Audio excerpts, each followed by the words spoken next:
No vídeo de hoje falaremos sobre a participação do Brasil na Segunda Guerra Mundial. Fique aí e gabarite sua prova.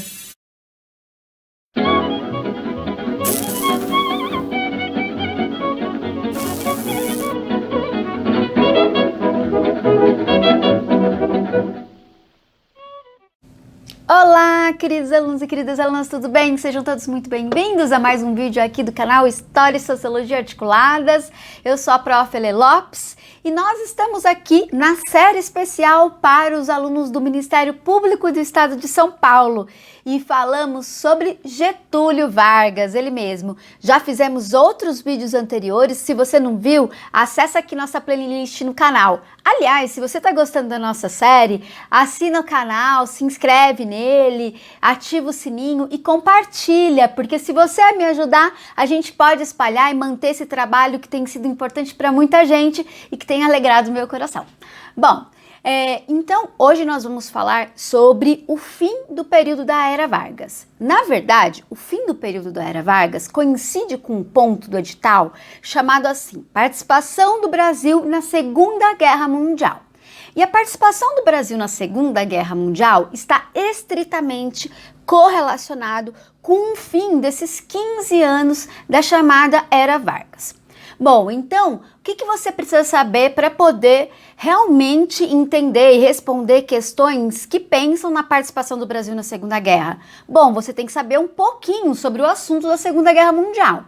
E aí, tendo em conta isso, a gente tem que lembrar, o que você tem que lembrar sobre a Segunda Guerra Mundial? Primeiro, ela foi um conflito mundial que envolveu vários países entre os anos de 1939 e 1945, né? Basicamente eram dois polos, né? Dois lados dessa guerra.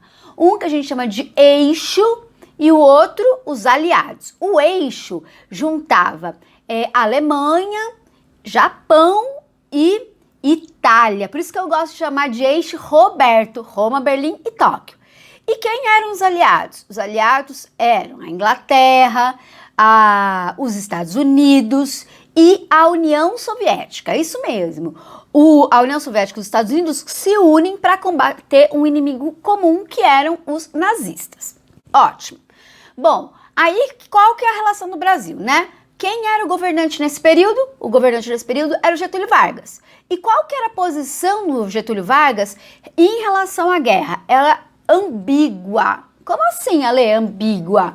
Ambígua quer dizer que no começo da guerra, inclusive, ele tinha uma posição nacionalista. Então, ele tinha uma simpatia, uma proximidade mais ideológica, digamos assim, com o regime fascista italiano, principalmente, né? E com os governos considerados mais conservadores naquele momento histórico. E conservadores naquele momento, quem que a gente tinha? A gente tinha a Itália, a Alemanha, a Polônia, a Espanha, né? Então, tanto que a Constituição de Getúlio Vargas foi, de certa forma, a Constituição de 1937, foi inspirada nestes governos, nas constituições destes governos mais autoritários, né? Bom, então, se a gente for pensar, ele tinha um posicionamento mais próximo das potências do eixo. Contudo, entretanto, não era, digamos assim, no governo Vargas, não era uma unanimidade isso. Inclusive a diplomacia brasileira, né, ela se aproximava muito dos Estados Unidos. E por que isso, Ale? Porque tinha a ver com os acordos comerciais que o Brasil estava tentando desenvolver com os Estados Unidos, né? Mas o Vargas ele era bastante resistente porque ele é nacionalista. Bom, aí então, nesse conflito, conforme o conflito se desenvolve, a guerra vai se arrastando, vai passando, vai formando, as alianças vão crescendo, os países vão se posicionando, aí rola toda uma pressão para que os países da América Latina se posicionem ao lado dos Estados Unidos, ou seja, ao lado dos aliados. Certo? Entende? E o Brasil faz isso. No final, o Getúlio Vargas declara guerra contra a Alemanha e se posiciona do lado dos aliados. Bom, e qual foi a participação efetiva, Lê, do Brasil na Segunda Guerra Mundial? Ora, queridos, milhares de soldados brasileiros foram organizados no que eles chamavam de FEB, Forças Expedicionárias Brasileiras. A FEB, não vai confundir com FAB, tá? FEB é Forças Expedicionárias Brasileiras, FAB são as Forças Aéreas Brasileiras, são coisas diferentes. A FEB reunia as 3 armas, certo? E houve uma participação direta, porque a FEB foi até a Itália e o Brasil participou, portanto, de algumas batalhas lá na Itália, certo? Por exemplo, a Batalha de Monte Cassino, só para vocês lembrarem de uma aí. Ok? Agora veja o que eu quero que vocês lembrem, e eu vou ler a questão aqui, vocês leiam a questão aí, porque a gente vai para uma dimensão econômica, né? Como que a guerra gerou oportunidades econômicas para o Brasil? Como que ela alterou um pouco as nossas relações comerciais internacionais neste contexto. Então eu vou ler aqui, você lê aí, tá? É uma questão da VUNESP de 2019, PM São Paulo. Olha lá. A escassez de navios capazes de atravessar o oceano estimulou as exportações de artigos manufaturados e, ao mesmo tempo, desencorajou as suas importações. Os mercados consumidores da Argentina, do Uruguai e de outros países sul-americanos se abriram para os brasileiros ao se fecharem as fontes habituais de suprimento de tecidos. As exportações de tecidos de algodão em meados de 1942 só eram superadas em valor pelo café. As carnes enlatadas e congeladas vinham em terceiro lugar. Warren Dean, A Industrialização de São Paulo, 1880 e 1845. O excerto alude, eu vou direto pro gabarito, o gabarito tá aí, é a letra E. Exatamente, gente. Então diz o seguinte: a situação da economia do Brasil em um quadro de confrontos militares entre os países industrializados. É exatamente isso. Então, de que confronto entre países industrializados ele está falando? Olha, ele está falando do confronto da Segunda Guerra Mundial. O ano de 1942 é o que nos dá a deixa para saber que está tratando do contexto da Segunda Guerra Mundial, certo? Então, no contexto da Segunda Guerra Mundial, o comércio internacional da Europa para a América, ele deu uma esfriada. Óbvio, né? Os caras estão lá lutando, guerreando. Então, as importações, a capacidade de importação daqueles países para a América diminuiu muito.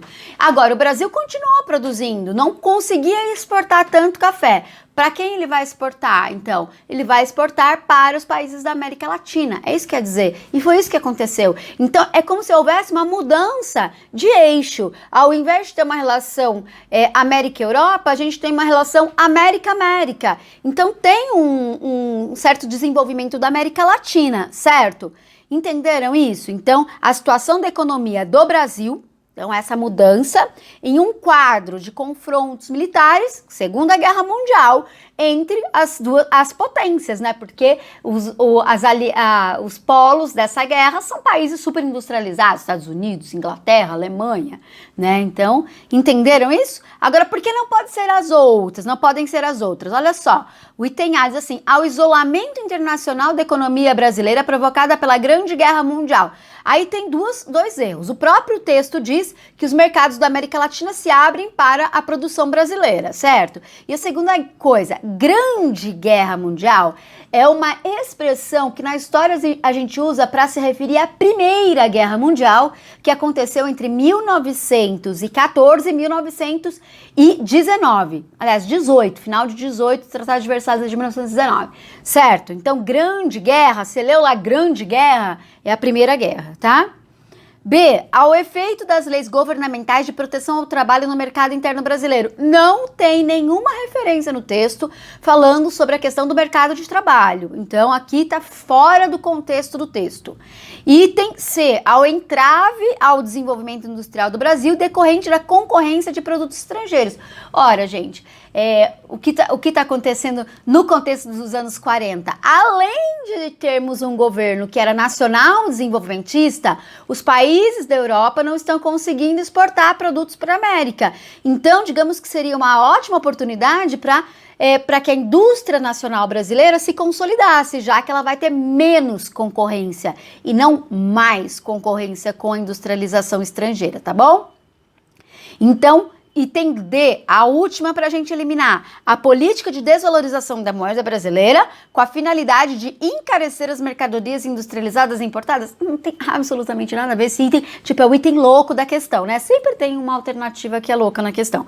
Tudo bem, queridos e queridas, entenderam então? Nessa questão a gente deu uma aprofundada no aspecto econômico, né, da relação entre o Brasil e a Segunda Guerra Mundial. E é super importante você ficar ligado nisso, porque muitas vezes a gente fica assim, mas como que participou da Segunda Guerra? Foi lá e lutou onde? Não pode ficar só nessa, você tem que expandir o seu conhecimento sobre a relação entre Brasil e Europa no contexto da Segunda Guerra Mundial, tá bom? Então espero que vocês tenham gostado, compartilhem esse vídeo, se inscrevam no canal, deixa aí seus comentários, suas perguntas, que eu com certeza respondo vocês com o maior prazer. Bons estudos, um beijo, tchau, até a próxima!